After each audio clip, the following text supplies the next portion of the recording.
Biasa tercurah keharibaan baginda Nabi kita Muhammad sallallahu alaihi wasallam, manusia terpilih kekasih Allah tabaraka wa taala, yang senantiasa mengajarkan kepada kita bagaimana menjadikan diri ini istimewa di hadapan Allah dengan cara tegak di atas sunnah.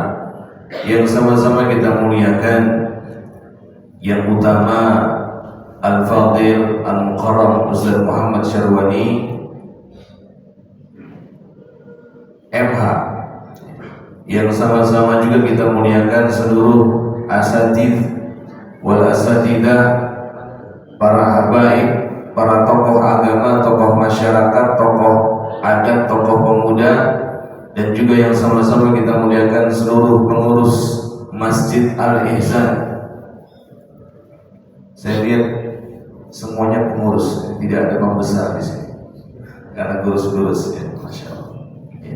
Dan juga yang saya muliakan seluruh jamaah yang dirahmati oleh Allah Subhanahu wa taala. Mudah-mudahan semuanya sehat, bahagia, banyak duitnya, masuk surga. Amin ya rabbal alamin. Ya. Jamaah rahimani wa rahimakumullah. Masya Allah, masya Allah.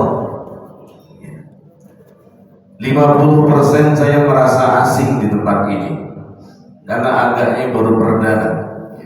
Tapi 50% juga tidak merasa asing. Kenapa? Kecil saya di Subur Salam, Jalan Kebaktian. Ya. Maka masih masuk rute tempat kecil saya bermain di daerah sini. Ya. Alhamdulillah dengan izin Allah Subhanahu wa taala bisa menyapa seluruh jamaah. Ya. Mudah-mudahan jumpa-jumpa kita tidak hanya sampai di sini, tapi paling jauh insyaallah di taman-taman surganya Allah Subhanahu wa taala.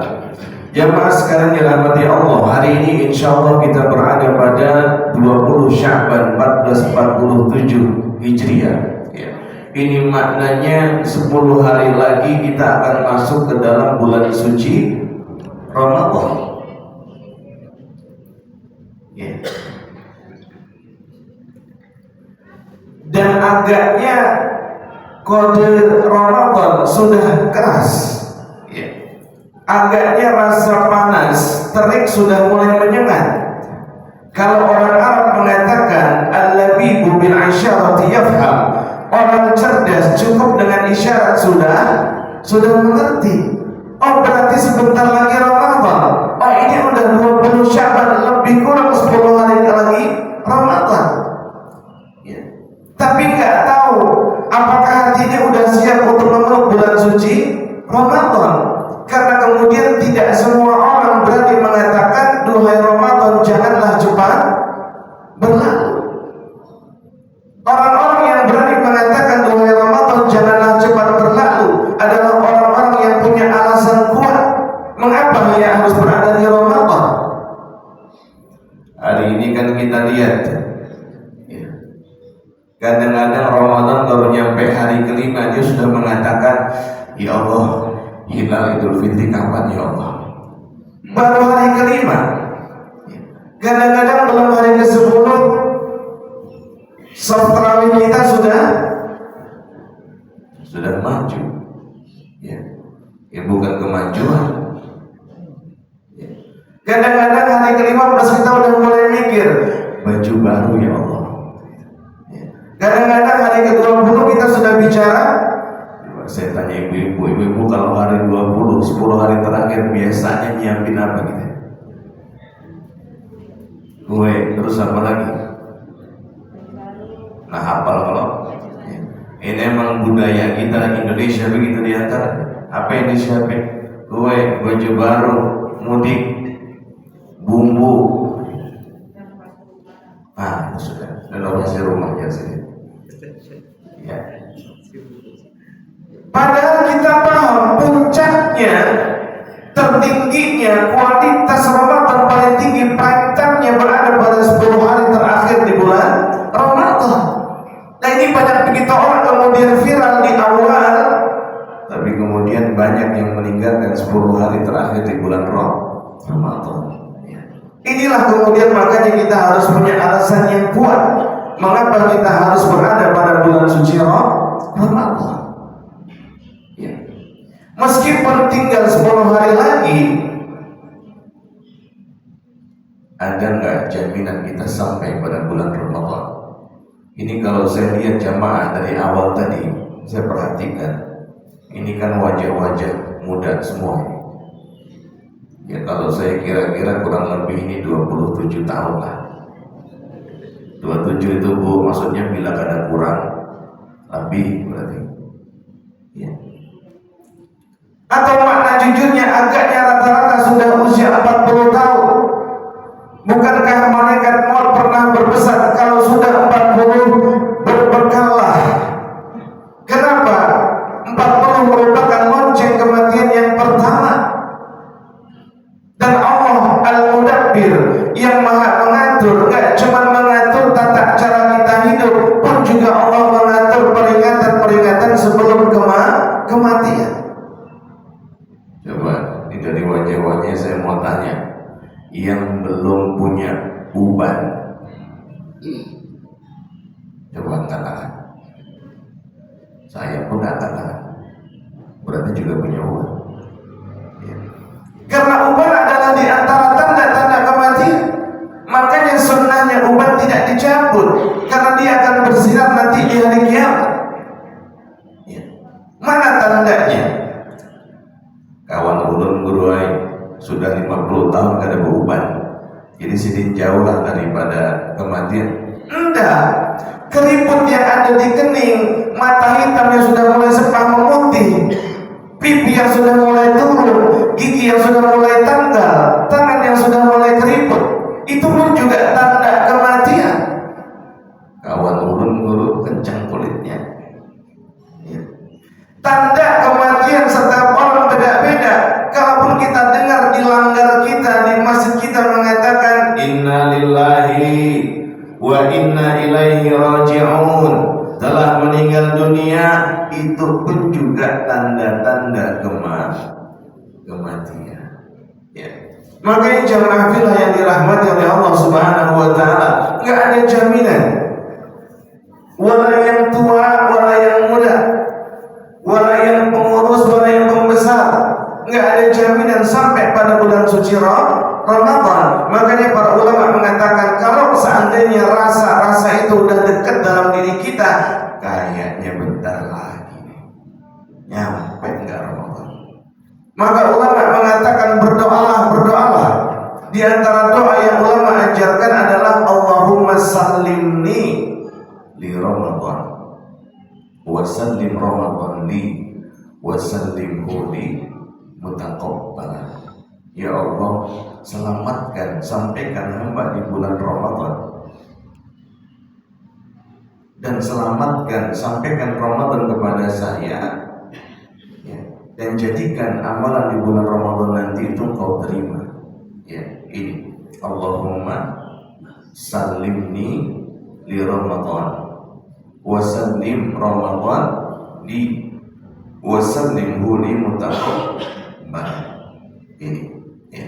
Maka ulama mengatakan kalau kita sudah berdoa meminta kepada Allah Subhanahu wa taala, maka insya Allah kalaupun Ramadan tidak bisa kita jumpai 1, 2 hari, 3 hari belum kita mendapatkan Ramadan, maka insya Allah kita sudah mendapatkan 1 kali pahala Ramadan sempurna. Ya. Jemaah yang dirahmati oleh Allah Subhanahu wa taala, ini kita bicara Ramadan, bicara hal yang bukan main-main. Ya. Kalau kita buka salah satu hadis daripada riwayat Imam Ahmad, ya, ada satu cerita, ada satu kisah. Jadi dulu ada 2 orang besti. Ini 2 orang bersahabat datang dari negeri Yaman menuju kepada Madinah. Sampai di Madinah, kedua-duanya langsung memeluk agama Islam. Berjumpa Nabi SAW. Ya, kita tahu namanya sahabat selalu berduaan. Mungkin kalau bahasa kita berangkat ke masjid bareng, habis sembahyang Isya santai di masjid bareng, habis sholat subuh ngobrol bareng, tampak berdua, dan banyak sahabat menyaksikan. Ya. Salah satu yang menyaksikan adalah Thalhah bin Ubaidillah. Jadi dilihatin sama Thalhah, 2 orang bersahabat dari Yaman nih. Apa-apa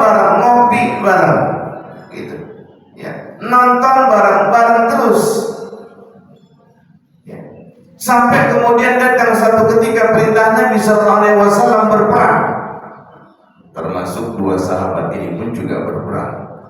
Ketika perang, maka takdir mengatakan yang satu syahid, yang satu Allah panjangkan umurnya 1 tahun kemudian, lalu dia sakit, lalu dia meninggal dunia. Ya. Maka Talha bilang, satu malam aku bermimpi. Dalam mimpi itu aku melihat sebuah tempat yang begitu indah. Saking indahnya tempat itu, aku tidak pernah tampak dia di dunia. Maka Talha mengatakan agaknya ini surga. Ya. Talha mengatakan ada orang-orang yang kemudian hendak masuk ke dalam tempat itu, dipanggil satu persatu.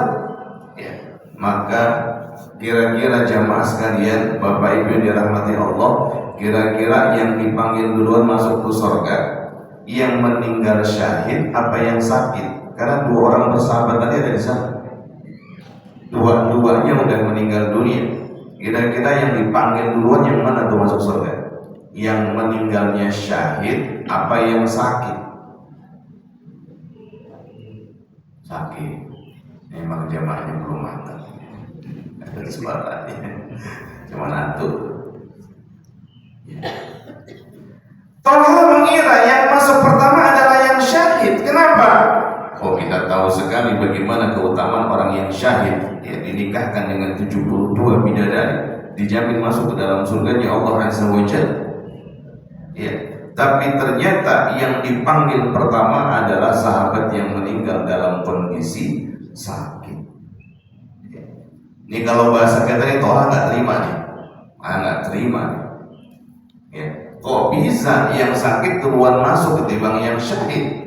Ya. Maka bangun dari tidur, Talha cerita sama sahabat yang lain. Dari satu sahabat ke sahabat berikutnya, sampai kisahnya viral. Ya. Tapi nggak ada jawaban sahabat yang memuaskan. Sampai kisah itu terdengar di telinga Nabi Sallallahu Alaihi Wasallam. Dipanggillah Talha, kata Nabi, wahai Talha, apa yang bikin kamu bingung? Kata Talha, ya Rasulullah, gimana ceritanya ini kalau bahasa kita? Yang syahid kalah sama yang sakit. Ya. Maka Nabi mengatakan, wahai Talha, bukankah sahabat yang dipanggil duluan masuk ke dalam surga, dia Allah tambahkan panjangkan umurnya 1 tahun lebih lama? Betul ya Rasulullah. Bukankah juga selama 1 tahun itu dia menambah sholatnya? Betul ya Rasulullah. Dan bukankah dalam 1 tahun itu Allah juga tambahkan untuk dia 1 kali Ramadan? Betul ya Rasulullah. Itulah yang menjadikan dia layak masuk surga lebih dulu ketimbang orang yang syahid. Ya. Makanya saya perhatikan di sini banyak para sepuh-sepuh, ya, lebih daripada saya. Bisa jadi Ramadannya juga lebih banyak. Ya. Kalau nggak dipotong akhir balik berarti saya sudah 39 kali ketemu Ramadan. Ya, ada yang 50. Bu, ada 50, Bu. 60, 70. Masya Allah, istimewa. Loh, kenapa istimewa? Maknanya udah 70 kali. Kalau nggak dipotong balik, dia 70 kali bertemu Ramadan. Makanya Nabi mengatakan sebaik-baik manusia, dia panjang umurnya, banyak taatnya.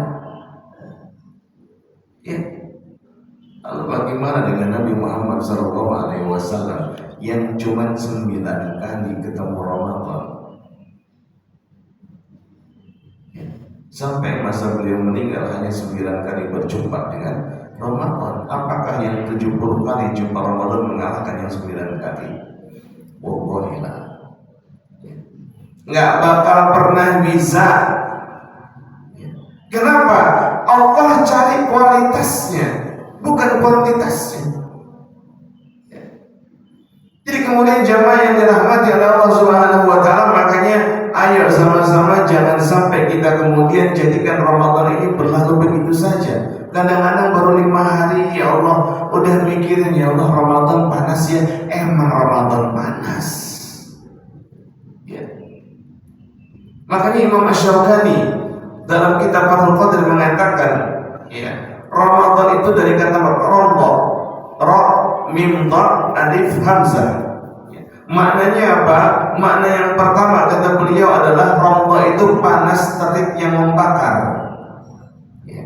Menjadi Ramadan bertambah alif dan nun. Ya. Maknanya superlatif. Ini sangat panas, sangat membakar, sangat terik.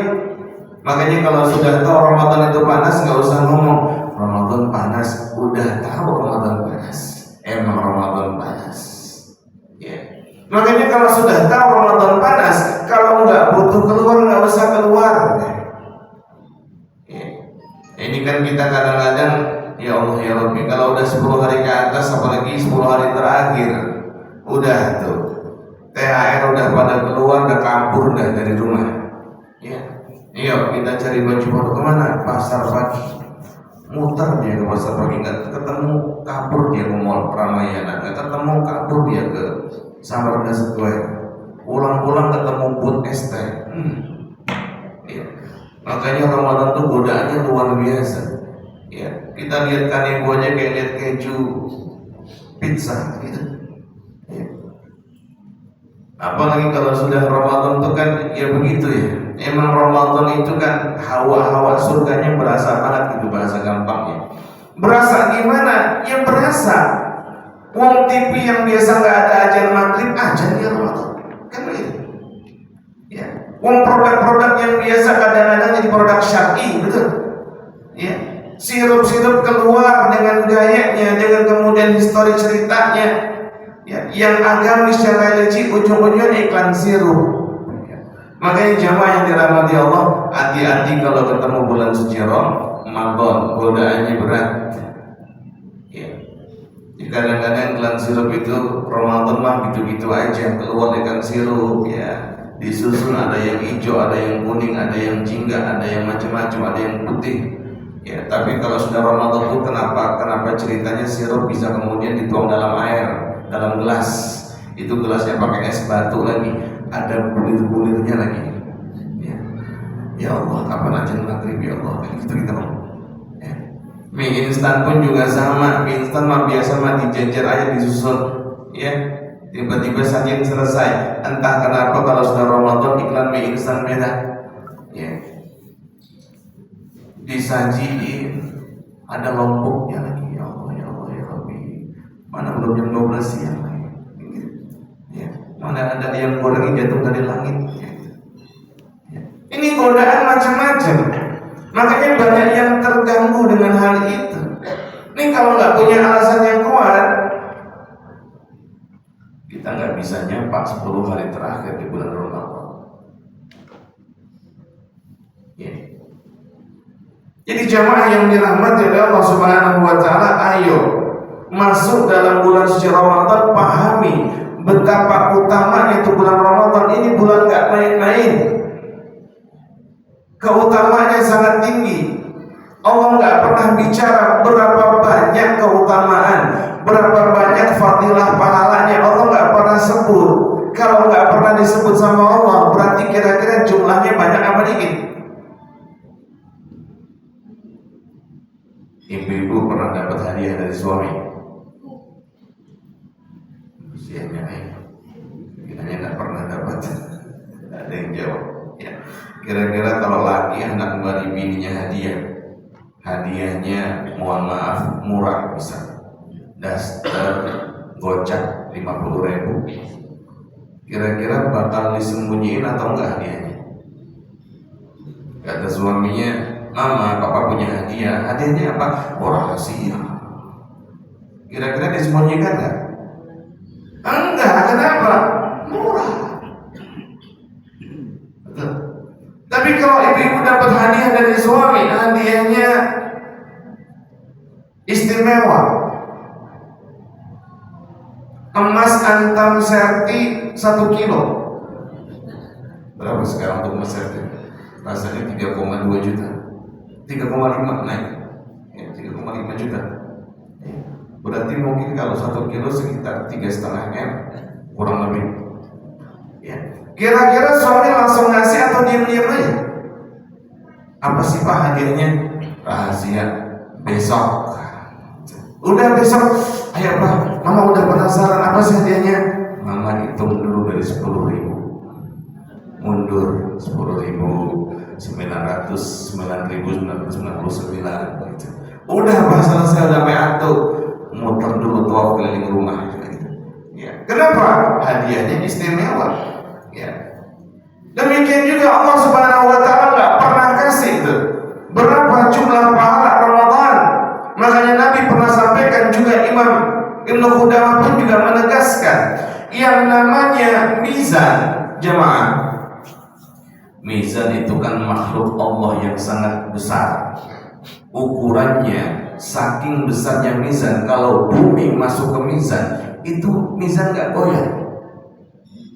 Coba Bunda bayangin timbangan beras. Kalau timbangan beras, satu butir beras masuk, timbangannya goyang apa enggak?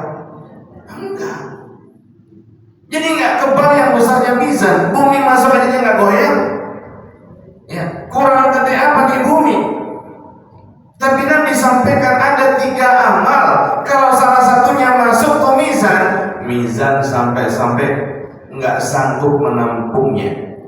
Amal ibadah apa itu? 1, sabar. Ya, makanya sabar itu berat apa berat? Berat apa berat? Masih ngantuk kayaknya nih. Ya, sabar itu berat. Ya. Makanya bahkan ada salah satu pintu surga, pintu buat orang-orang yang sabar, sampai Allah tegaskan innama yuwaffas sabiruna ajrahum bighairi hisab. Orang sabar enggak ada batasnya tuh pahala. Segunung tak, segunung berarti berbatas. Sebumi tak berbatas. Sejagat raya itu pun juga berbatas. Tidak ada batasnya. Bighairi hisab, tanpa hisab tuh dia, masya Allah.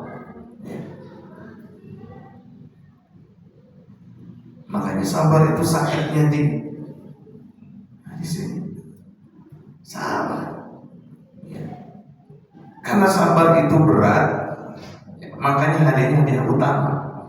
Kalau dia nggak berat Bunda, nggak dapat hadiah utama, door prize, jam dinding sama payung. Ibu-ibu mau payung mau surga? Surga. 1, sabar.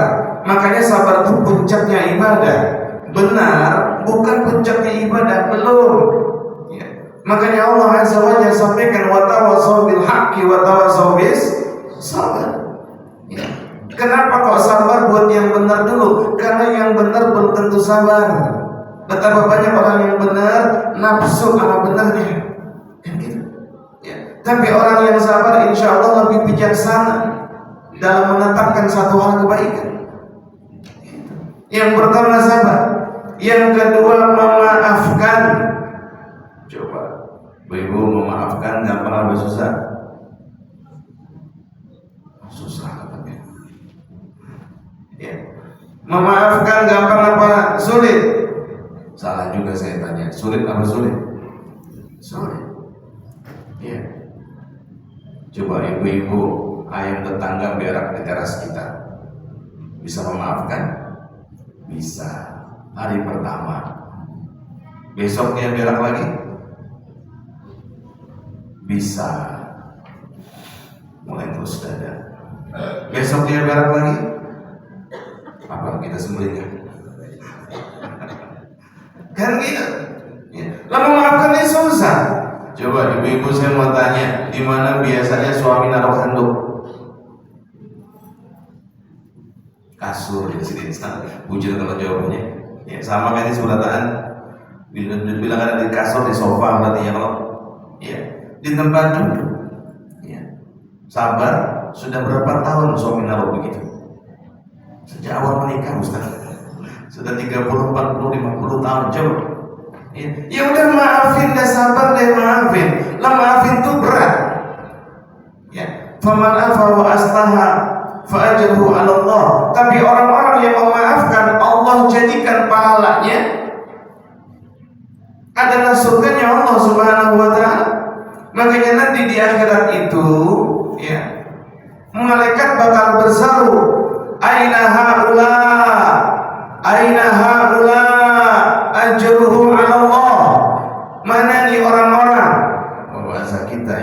Mana nih orang-orang yang pahalanya langsung dikasih sama Allah? Para ulama komentar, kenapa kok pahalanya langsung dari Allah? Kenapa nggak malaikat aja yang nganterin? Saking besarnya pahala itu, malaikat nggak mampu angkat tuh pahala. Kita nih kalau berzikir langsung tuh pahala dikasih. Kita kalau ngaji langsung pahala dikasih. Kita kalau sembahyang langsung dikasih pahala. Tapi kalau sudah urusan yang ini nih, sabar, memaafkan, nggak langsung dikasih sekarang. Nanti di akhirat dikumpulin orang-orangnya, dikasih tempat yang khusus, Allah serahkan tuh. Saking besarnya tuh nikmat sampai-sampai malaikat nggak bisa angkat. Padahal malaikat itu luar biasa kecepatannya. Saya baca dalam Powerful Nation, ya, itu kecepatan malaikat itu kalau sudah bergerak dari langit melebihi daripada cahaya matahari. Ya, cepatnya luar biasa, kekuatannya luar biasa. Ya. Tapi malaikat nggak bisa angkat. Yang bisa hanyalah Allah Subhanahu wa Ta'ala memaafkan. Ya. Ini kan kemarin sudah nisfu Sya'ban. Kan syaratnya 2 tadi pertemuan Allah. Betul. Inna Allah la yattari'u fi lailatin nisfin Sya'ban fayaghfiru li jami'i khalqihi illa lil musyrikin aw musyahid. Yang dapat ampunan Allah itu yang sama Allah nggak ada masalah, dia nggak ada syirik. Yang sama manusia nggak ada masalah, dia nggak ada tengkar lagi. Ini sekarang saya mau tanya sama jamaah, jawab dalam hati aja. Masih ada nggak dendam sama orang? Masih ada nggak marah sama orang? Ada. Masih ada nggak satu nama yang kalau disebut kita masih pegel sama dia? Ada. Keren. Orang jujur masuk surga. Ya. Masih ada? Ya. Cuman saya mau tanya, kalau kita masih simpan luka dalam hati ini, ada manfaatnya apa enggak? Pernah ada info enggak bagi yang masih punya dendam selama 50 tahun dapat mobil 1 unit Pajero? Enggak ada yang cuan kalau dia marah sama orang. Betul? Enggak ada yang dapat profit kalau dia masih simpan luka sama orang. Yang ada hati yang terluka, fisik yang juga ikut terluka. Ya. Makanya ulama-ulama kita zaman dulu, dia ulama juga iya, dia dokter juga iya. Ya. Kalau sudah pasien datang, para ulama tidak kemudian mengatakan sakit apa? Salah tidur? Enggak. Salah makan? Enggak. Yang pertama kali ditanya para ulama zaman dulu, termasuk Ibnu Qayyim al-Jauziyah, kalau sudah datang tuh orang, yang pertama ditanya, ada marah sama siapa? Gitu. Ada pegel sama siapa? Oh, ada jengkel sama siapa? Ada nggak satu nama yang kalau disebut tuh marah sama dia? Gitu. Jadi yang luka hati, yang terganggu fisik. Kenapa dia hipertensinya kumat, pegel sama anaknya nggak pulang-pulang tuh, ya. Hati terganggu, jengkel, dongkol, pikiran terganggu, masuk rumah sakit, hipertensi naik, ya. Yang gitu, ya. Sampai ada kisah ada orang yang terluka sampai kemudian bolong di punya leher, gara-gara apa? Dendam. Sampai dokter memvonis bapak kayaknya nggak lama lagi. Dari kecepatan bakteri itu memakan leher bapak, kayaknya usia nggak lama. Namanya dia laki-laki, mungkin kalau perempuan langsung nangis. Dia kemudian berobat lagi ke dunia herbal. Kebetulan alhamdulillah ketemu dai yang kemudian berpengalaman. Dai ini mengatakan, bapak ada marah sama orang?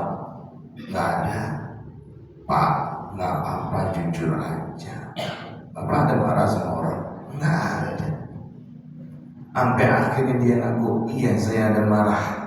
Bapak marah sama siapa? Istri saya. Nah, para istri tenang dulu, belum selesai ceritanya. Marah sama siapa? Sama bini saya. Kenapa? Kata bapak itu dia pernah selingkuh. Bapak belum maafin, saya udah maafin. Cuman selingkuhannya muter terus depan rumah tetangganya saya. Jadi marahnya menjadi-jadi, udah meridhoi, lewat lagi marah, udah ridho lewat lagi dia marah lagi. Akhirnya menjadi luka yang marah hati, yang luka fisik. Ya, kata dari ini bapak, udah maafin aja, ntar bapak dapat surga. Ya, karena maaf nanti pahalanya Allah kasih sekarang ntar dapat surga ntar. Dia maafin. Akhirnya tuh bapak nangis sesungguhkan.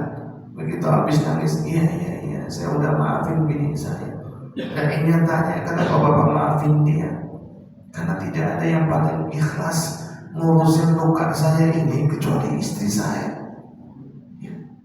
Dia tuh yang gak jijik, yang gak gimana, dia openin saya dengan ikhlas. Akhirnya dia maafin. Bapak tahu yang terjadi. Finally bulan demi bulan berjalan.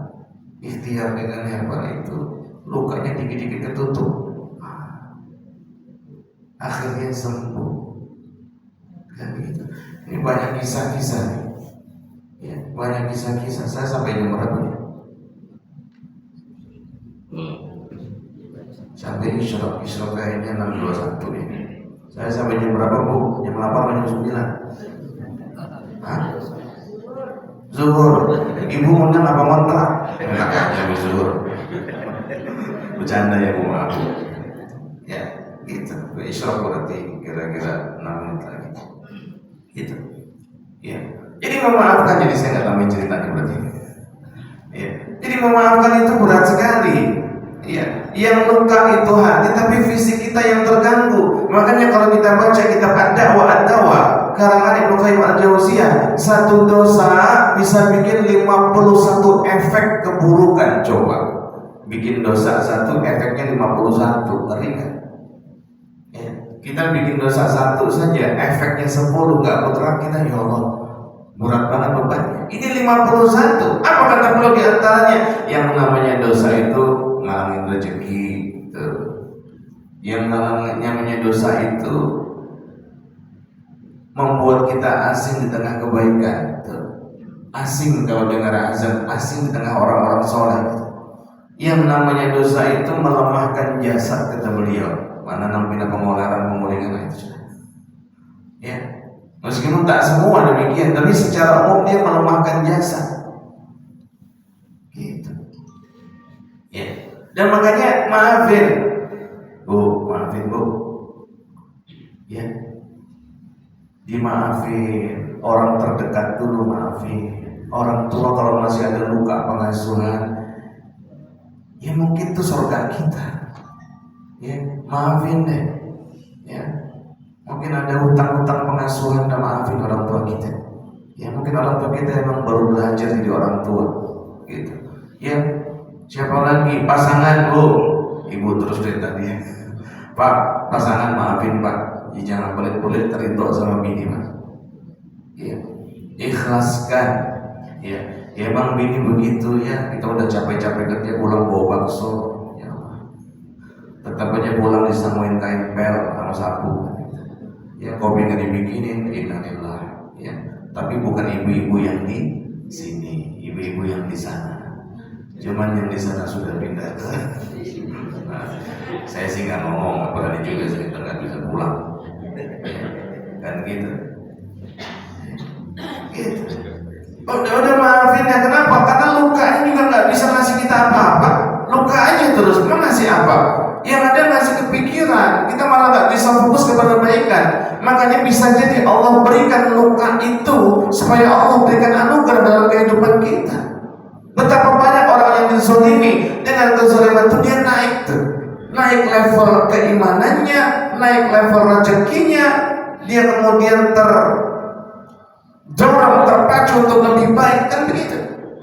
Ya, bisa jadi emang jalannya Allah ngasih kita demikian. Ya, jadi jangan maafin rahimani wa rahimakumullah, udah maafin aja, mau nggak jadi apa-apa juga, nggak jadi duit juga. Ya, maafin. Ya. Pernah ada orang curhat ke saya, dia punya keluarga yang ayahnya ada yang menikah kembali, jadi punya keluarga dua yang begitulah. Dia mengatakan, Ustadz, saya dari jauh itu sudah diomongin sama dia. Saya belum dekat yang diomongin, tapi itu saya pengen udahlah, yang lalu-lalu masalah duit, masalah apa udah itu. Ya, tapi saya takut kalau datang udah diomelin dari jauh, udah diobatin sama dia. Ya udah, saya bilang gini caranya. Satu, minta izin dulu ke Allah. Gimana tak? Sholat dulu 2 rakaat ke Allah dulu tuh. Ya, habis itu yang kedua gimana tak? Saya bilang bawa tentengan. Tahadu, tahabu. Lu kasih hadiah supaya timbul cintanya. Bawa tentengan. Syukur-syukur kalau kita tahu sukaan dia apa, bawa tentengan. Yang ketiga, afirmasi. Dalam hadis riwayat Ahmad kan gitu. Ana inna dhanni abdi bi in dhanna syarran falahu in dhanna indana khairan falahu in dhanna syarran falahu. Kita kalau mikir ngerasanya bakal baik, di sana bakal disambut gitu kan, bakal dipeluk, bakal baik-baik saja, insya Allah baik. Tapi kalau udah ngerasa turun dari rumah bakal diusir itu. Kan Allah yang mengatakan, kalau kamu sangka baik, ku berikan kebaikan itu sebagaimana yang kamu sangkakan. Pun juga sama kebaikan, udah mikir yang selalu baik aja. Gampang, enak, ngalir, disambut, gitu kan. Iya, dah. Kira-kira 2 bulan kemudian saya pengajian lagi di sana. Langsung cerita dia, Ustaz, Masya Allah, saya belum dekat, udah disambut dari jauh. Kami berpelukan, meneteskan air mata, gitu. Dan Bu ya maafin Bu. Mudah-mudahan maafin. Habis lebaran umroh. Amin. Banyak duit. Kan begitu. Itu yang kedua. Yang ketiga, ini kalau masuk mizan pun gak akan sanggup dia menahan beban yang berat ini. Apa itu? Amal Ramadan yang Allah terima. Amal Ramadan yang Allah terima ini gak akan sanggup dipikul sama yang namanya mizan. Makhluknya Allah yang sangat besar. Ya. Makanya mulai dirahmati Allah, ayo Ramadan benerin, niat benerin, maksimalkan ibadah di bulan Ramadan.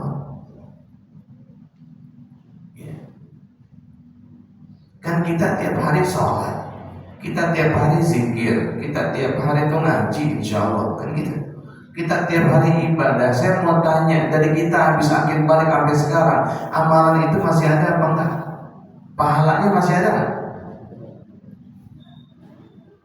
Masih ada enggak pahala-pahala kita yang dulu kita sembahyang, kita macam-macam ibadah itu? Ada enggak?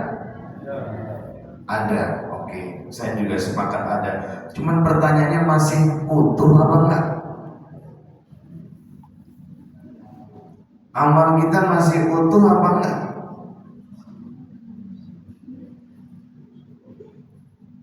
Utuh, ya. Jawaban saya enggak tahu. Karena amal itu bisa menjadi kafarah daripada dosa-dosa kita, kan begitu. Bikin dosa, amalnya nutupin dosa, hilang sebagian amal. Bikin dosa lagi, nutupin lagi. Jadi bisa jadi amal-amal zikir kita sebagian udah nggak ada.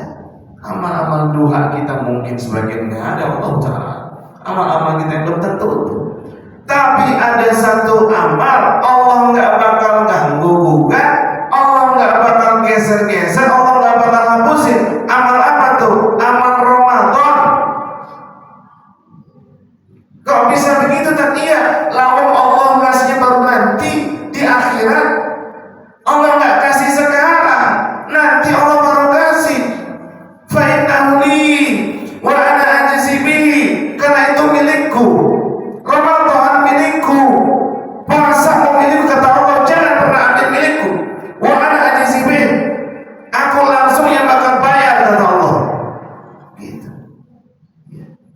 Jadi Ramadan, Masya Allah, bekal yang kemudian abadi kita bakal terima sampai di akhirat nanti adalah amal ibadah Ramadan. Makanya pantang-pantangin Ramadan.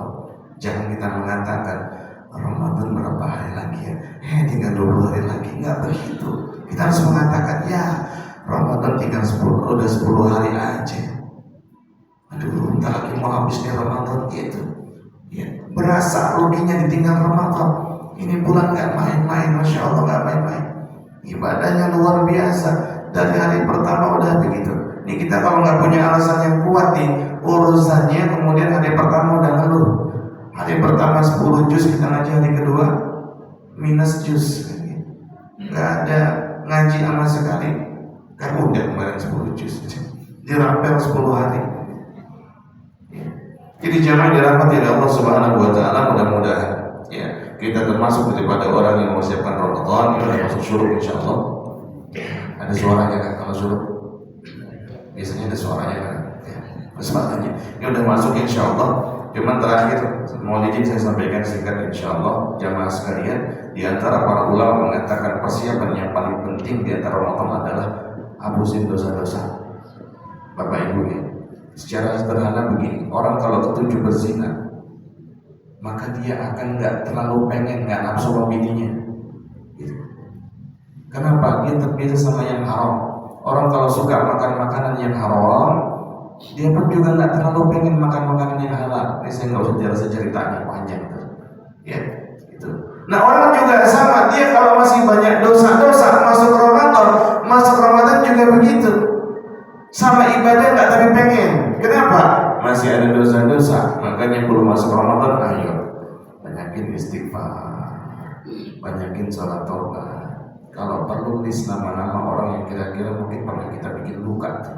Ya.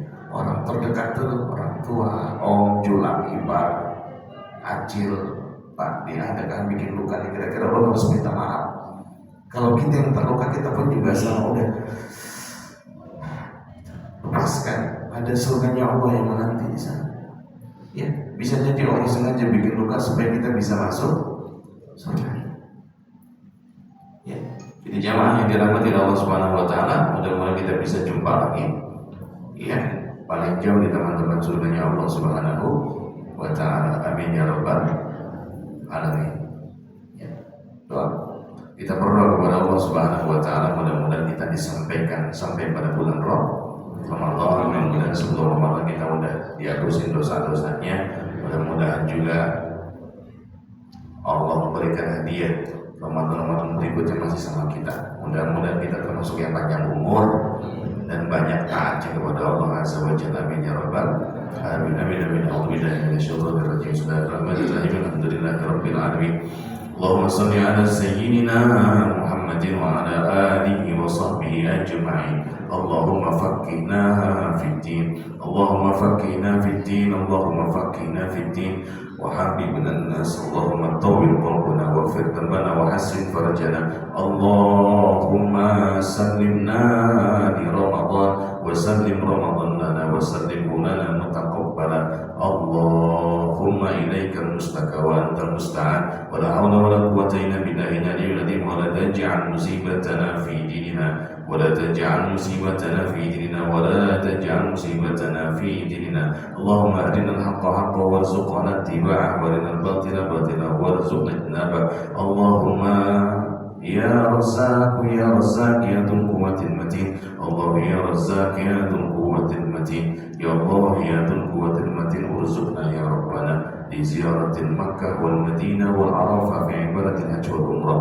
بحق ربنا آتنا في الدنيا حسنة وفي الآخرة حسنة وقنا عذاب النار. صلى الله على سيدنا محمد وعلى آله وصحبه وسلم وآخر دعوانا الحمد لله رب العالمين.